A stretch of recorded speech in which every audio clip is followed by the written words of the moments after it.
Hey guys, and welcome to today's video. So today's video is going to be, are they full bottle worthy? And we are going to be going over one house today. We're going to be going over Glossier, and these are the You fragrances. We're going to be going over Glossier You, the original, Glossier You Rev, and Glossier You Do. So let's go ahead and get into the video. Okay, so we're gonna start off with the original. Glossier You has notes of pink pepper, iris, ambroxan, and ambrette. And this fragrance is musky, powdery amber, violet, soft, spicy, earthy, floral, and woody.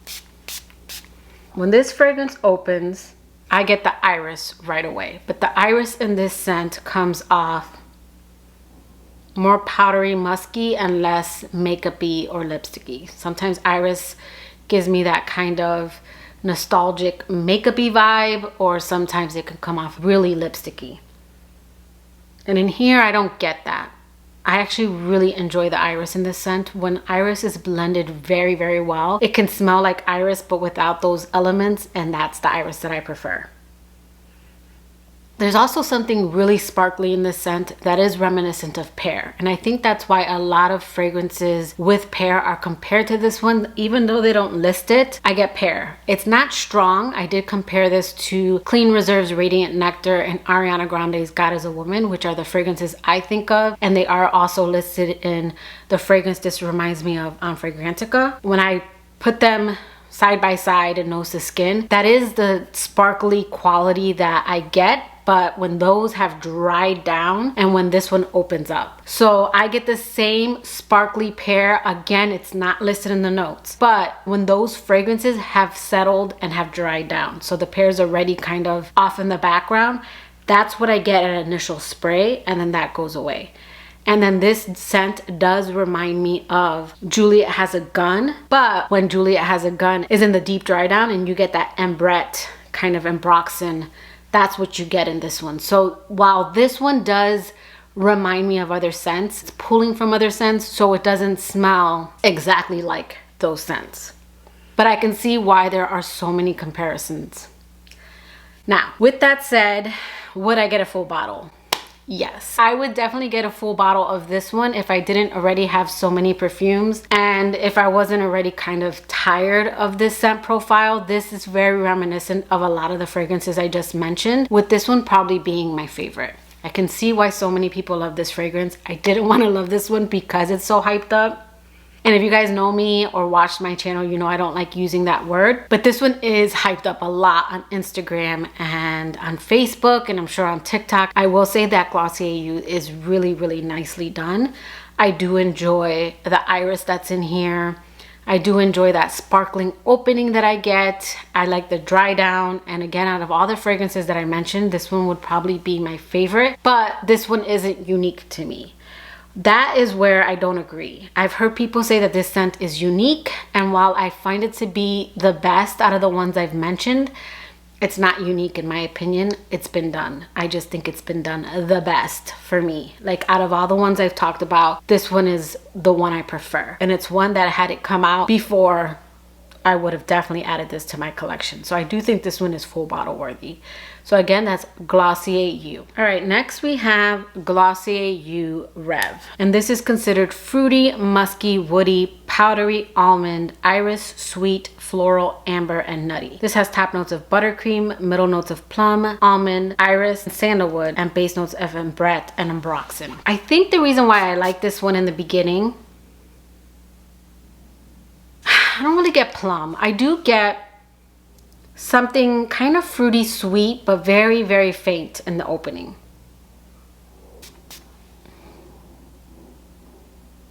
Yeah, I mean, I get the buttercream. It's mixing in with the plum, but then that dies down. So I think the reason why when I tested this, I was okay taking a shower and then reapplying at night is because I got that buttercream that I liked, and there was something, I don't want to say fruity, but something almost like, I don't know, it kind of reminded me a little bit of a fizzy, without being like a cherry Coke, but something kind of fizzy and buttercream in the beginning. But then that fizziness led to something slightly dirty, and not like dirty patchouli, but just I feel like this is the second time that I've had an almond scent that had a dirtiness to it. Marc Jacobs Perfect had that in the opening that I didn't like, and I get that in this scent as well. I don't know if almond might not play well on my skin, and it comes off like nutty but dirty, almost like you rub the almond in the dirt, but that's how it plays on my skin. So I get this kind of nutty, kind of powdery iris, because I do get the iris in this scent. It comes off more makeup-y to my nose, which I'm not crazy about. And then I get sandalwood. I would say these two smell more similar with a sandalwood base, even though they don't list sandalwood. This smells very sandalwood. This one smells sandalwood, nutty, and then the almonds in here is coming off a little dirty on my skin. So this one unfortunately started bothering me in the deep dry down, and every time I would roll over and like kind of wake up, I kept getting like whiffs of this one, and it was just so bothersome. So I wasn't crazy about this one. The opening's nice. I get kind of a soft buttercream, something slightly fruity but very faint. This one isn't overly fruity to my nose. And then quickly the almonds come in, and again it's like a dirty almond and sandalwood, and that's what the scent is to me, with a little bit of a makeup-y vibe. Not my kind of scent at all. So again, that is Glossier You Rev. All right, next we have Glossier You Do. And this one's considered amber, woody, musky, aromatic, citrus, floral, and warm spicy. And this one to me has nothing to do with the notes. The notes that they have listed, and there could be more notes, but the notes that I found were top notes of violet, middle notes of palo santo, frankincense, myrrh, and base notes of ambroxan and ambrette. So hearing those notes, I was like, oh, this is going to be kind of smoky, maybe a little incensey.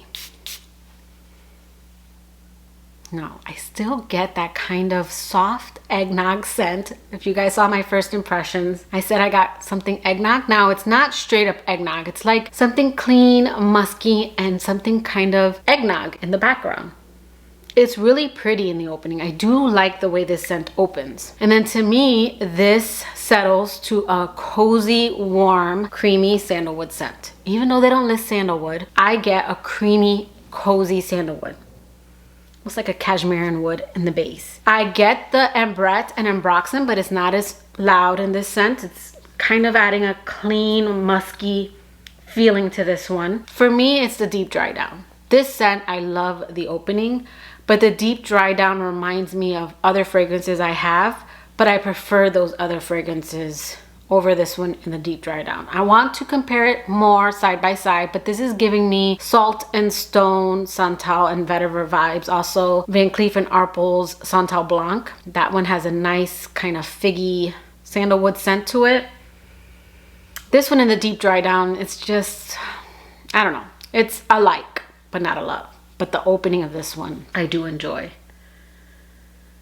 It's like eggnog, but without being overly gourmand or like tonic, because there's something clean and musky in this one. And I think there's other notes, because doux in French, at least according to YouTube, when I looked it up, means sweet. So it would make sense that there's some kind of sweet notes in here, but it's not sweet like vanilla or too decadent. It's definitely a softer kind of creamy, kind of like a whipped creaminess in the opening, but without it being marshmallow or vanilla. Again, not too sweet. It's a delicate sweetness. So I do enjoy this one, but it isn't one that I would get a full bottle of. I mean, I still have half, a little less than half. So I would probably let these sit, especially these two. I want to see if the plum comes out a little bit more. I want to revisit these in a couple months in winter time, and then I want to do like a this or that and compare these, because these are all compared to other fragrances. So I will be updating you guys. As of right now, I would say that the original is definitely full bottle worthy. I don't plan on picking this up because, again, I've been around this scent profile a little long, and it's not anything I need right now, but this is definitely full bottle worthy. If I didn't have this already in my collection, I would say Doux is my second favorite. This is full bottle worthy, but again, because I have other fragrances, I don't need this in my collection. I prefer the opening of this one to some of the other fragrances, but the dry down to some of those other ones. So I do want to pop back on here and do a comparison video. And as of right now, I am not enjoying Rev. This one is compared to Narciso Rodriguez for her Musk Noir. I don't know if that's because of the plum. I don't get that.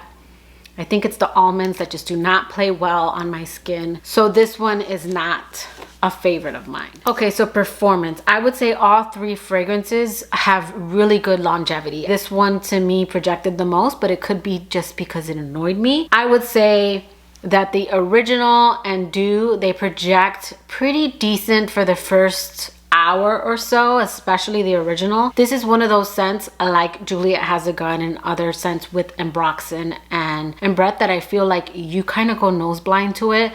This was one that I sprayed and my mom not only gave me a compliment, because my mom and Dennis try to tell me when they enjoy a scent, but she was like, oh, what are you wearing? It smells really nice. So I do think this is one that maybe you won't notice it after a while.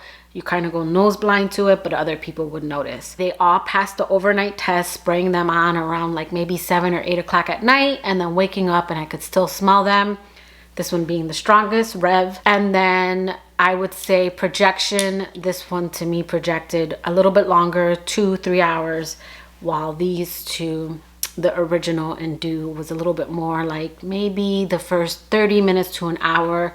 It projected, left a nice sillage, and then it sat closer to the skin after that 2-hour mark. So I would say the performance is moderate depending on how you spray it. I did overspray all of these fragrances because I'm just an oversprayer. So keep that in mind as well. I spray my clothes, my hair, and I do overspray. So yeah, guys, that is my quick review of the Glossier You line and if they are full bottle worthy. Now, of course, that is super subjective and that's my thoughts and opinions. So let me know in the comments below, which one is your favorite? Have you tried these?